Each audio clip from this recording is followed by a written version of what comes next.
સ્થાનિક સ્વરાજ્યની ચૂંટણીઓ માટે જે છે તે તમામ જગ્યા ઉપર તૈયારીઓ જે છે તે જોરશોરથી ચાલી રહી છે। ખાસ કરીને વાત કરીએ જો અમદાવાદ મહાનગરપાલિકાની તો અમદાવાદ મહાનગરપાલિકાના વોર્ડ નંબર 12 એટલે કે નરોડાની અંદર જે છે તે અત્યારે હાલ જે નરોડાના જે ઉમેદવારો છે ભારતીય જનતા પાર્ટીના જે ચારે ઉમેદવારો છે જયેશભાઈ પ્રજાપતિ છે, વિપુલભાઈ પટેલ છે, ચંદાબેન છે અને દિવ્યાબેન છે, તમામ લોકો દ્વારા જે છે તે જોરશોરથી તૈયારીઓ જે છે કરવામાં આવી રહી છે। પ્રચાર અત્યારે તમામ જગ્યા ઉપર ફક્ત ભારતીય જનતા પાર્ટી નહીં આમ આદમી પાર્ટી અને કોંગ્રેસ દ્વારા પણ કરવામાં આવી રહ્યો છે, પરંતુ વાત કરીએ તો લગભગ 700 થી વધુ સીટો જે છે તે ભારતીય જનતા પાર્ટીએ બિનહરીફ તરીકે જે જીત જે છે તે હાસિલ કરી લીધી છે। આપણે જે ભારતીય જનતા પાર્ટીના જે ઉમેદવારો છે તેમની સાથે વાતચીત કરીએ કે નરોડા વોર્ડની અંદર ખાસ કરીને જ્યારે તેમને ઉમેદવારી તેમના દ્વારા કરવામાં આવી રહી છે, કયા પ્રકારના કામો જે છે તે જયેશભાઈ આપના દ્વારા કરવામાં આવશે। ભારત માતા કી જય। અહીંયા નરોડાની અંદર રાઉન્ડો અત્યારે ચાલુ છે, ગ્રુપ મિટિંગો ચાલુ છે અને બાઇકોની રેલી કરવાની છે, હજુ મહારેલી કરવાની છે, ઘણા બધા એવા કામો છે જે અને ચાલુ છે, ડોર ટુ ડોર પ્રચાર ચાલુ છે અને ભારતીય જનતા પાર્ટીના દરેક કાર્યકર્તા અમારી જોડે ખભે તો ખભો મિલાઈ અને અમારી જોડે પ્રચારમાં આવે છે। જયેશભાઈ, તો આપ પ્રચારની વાત કરી રહ્યા છો, નરોડાના એવા કયા વિકાસના જે કામો છે તે કે જે આપ કરવા માંગો છો? વિકાસના કામો લગભગ તો આગળના કોર્પોરેટરો અમારા જે હતા એમાં અમને એક સોમભાઈ અમારી જોડે છે જૂના કોર્પોરેટર, એમને એટલા બધા કામો કરેલા છે।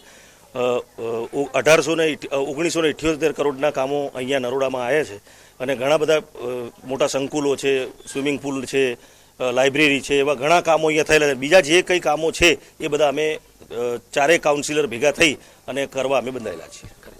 વિપુલભાઈ પટેલ છે ઉર્ફે સોમભાઈ તરીકે જે જાણીતા છે, સોમભાઈ ખાસ કરીને નરોડામાં કયા વિકાસના કામો જે છે કે હજુ પણ આપ કરવા અહીંયા માંગો છો? આમ તો ઘણો બધો વિસ્તાર નરોડામાં થયો છે, પરંતુ અત્યારે હાલ એવા કયા કામો જે છે કે આપ ચાહો છો કે આપ વિજેતા થઈ જાઓ તો આપ એ કામને આગળ ધપાવો? નરોડાની અંદર એક સ્પોર્ટ સંકુલ, એક ઓડિટોરિયમ હોલ, એક ઇંગ્લિશ મીડિયમ સ્કૂલ, એક સ્વિમિંગ પુલ, એક મોટો ગાર્ડન 28,000 વારમાં નવો બનાવવા જઈ રહ્યા છે, અમારું ચારેનું મોટું ધ્યેય।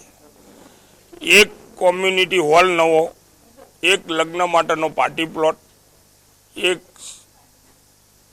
ઓફિસ વોર્ડ ઓફિસ, એક નવી ટેક્સના બિલની ઓફિસ સવલતો માટેની, કારણ કે 16 કિલોમીટરનો વિસ્તાર હોવાથી નરોડા વોર્ડની અંદર એવા કોઈ કામ બાકી નથી કે જે કરવા ના હોય। નાના મોટા આ એક નવું CHC સેન્ટર અમે હંસપુરા બનાવવા જઈ રહ્યા છીએ, 30 બેડની હોસ્પિટલ સાથેનું। આ વિકાસના કામોની સાથે સાથે મુઠિયા અમારા નવી ટીપીનું નવું ડેવલપિંગ જે થઈ રહ્યું છે એની મય રોડ, રસ્તા, વરસાદી લાઈન, સ્ટોમ લાઈન, આના માટેના પણ બજેટ ફરવાઈ ગયા છે। આવનારા દિવસોમાં ત્યાં પણ અત્યારે સ્ટોમ વોટર લાઇનનું કામ ચાલુ થઈ ગયું, ડ્રેનેજ લાઇન નખાઈ ગઈ, પાણીની લાઇન નખાઈ ગઈ। હવા ચોમાસા પછી એ બાજુના તમામ ટીપીના રસ્તાઓ માટે રોડનું પણ બજેટ ફરવાઈ ગયું છે, એટલે એ વિસ્તારનો પણ આખો ડેવલપ થઈ જાય। બીજું ખારીકટ કેનાલ 2 એનું પણ 1,9 કરોડનું બજેટ મંજૂર થઈ ગયું। એમાં એક ફેઝ આપણા નરોડાનો સ્મશાનથી રિંગ રોડ સુધીનું જેમાં આ ફેઝ 1માં બની ખારીકટ કેનાલ એવી ત્યાં બનશે। એટલે નરોડાના વિકાસના કામોમાં કહીએ તો 48 વોર્ડમાંથી ચોથા નંબરે 1878 કરોડ સાથે નરોડા ચોથા ક્રમે છે। વિકાસના કામોમાં કોઈ ઉણપ નથી। જનતાની જે માગ હતી એનાથી પણ વધારે ભારતીય જનતા પાર્ટીએ આપ્યું છે અને આવનારા દિવસોની અંદર પણ ભારતીય જનતા પાર્ટીના ચારે ઉમેદવાર ભવ્ય લીડથી અને જે રીતે પબ્લિકનો જનતાનો આવકાર મળી રહ્યો છે એ રીતે અમે 20,000ની ઉપરની લીડથી જીતવા જઈ રહ્યા છીએ। ડોક્ટર ચંદાબેન છે તે પણ અમદાવાદ જે કહી શકાય ભારતીય જનતા પાર્ટી અંદર અમદાવાદ જે મહિલા જે વિંગ છે તેની અંદર અગત્યની કામગીરી નિભાવી ચૂકેલા છે। આપ ઉમેદવાર તરીકે હવે જ્યારે આપ અહીંયાથી ટિકિટ લડી રહ્યા છો તો કયા મહિલાઓ માટે ખાસ કરીને કામો આપ કરવા માંગો છો અને હમણાં જ સંસદમાં જે નારીવંદના જે બિલ થયું તેના વિશે આપ શું કરવા માંગો છો? નમસ્કાર, હું પહેલાં તો ભારતીય જનતા પાર્ટીનો આભાર માનીશ કે એને મને સક્ષમ ગણી અને ઉમેદવારી તરીકે પસંદ કરી છે।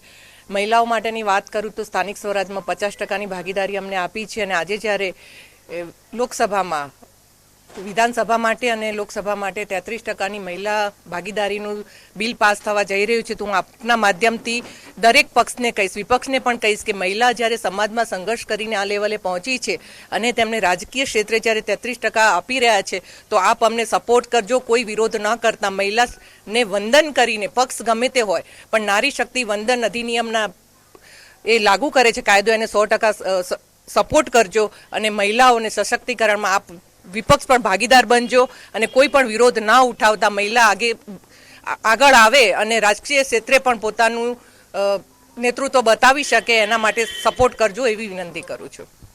દિવ્યાબેન પણ આપણી સાથે. દિવ્યાબેન, ખાસ કરીને મહિલાઓ માટે શું કામો આપ કરવા માંગો? જે મહિલાઓને જે કોઈ અત્યારે ક્ષતિ પડે છે એને જે મહિલાઓ અમારી પાસે આવશે અને જે કોઈ એમને કાર્ય હશે એને પૂરા કરવાની અમે પૂરતી મહેનત કરશું. નમસ્કાર. અને પાર્ટીએ મને જે આ પદ આપ્યું છે એના બદલ હું પાર્ટીનો આભાર માનું છું. તો ચોક્કસથી આ હતા ભારતીય જનતા પાર્ટીના વોર્ડ નંબર 12 ના નરોડાના ઉમેદવારો કે જે લોકોએ અત્યારે હાલ પ્રચાર માટે જે છે તે નરોડા વિસ્તારમાં અલગ અલગ જગ્યા પર નીકળ્યા છે. 26 તારીખે મતદાન જે છે તે થવાનું છે. અલગ તમામ જગ્યા ઉપર 26 તારીખે મતદાન થવાનું છે.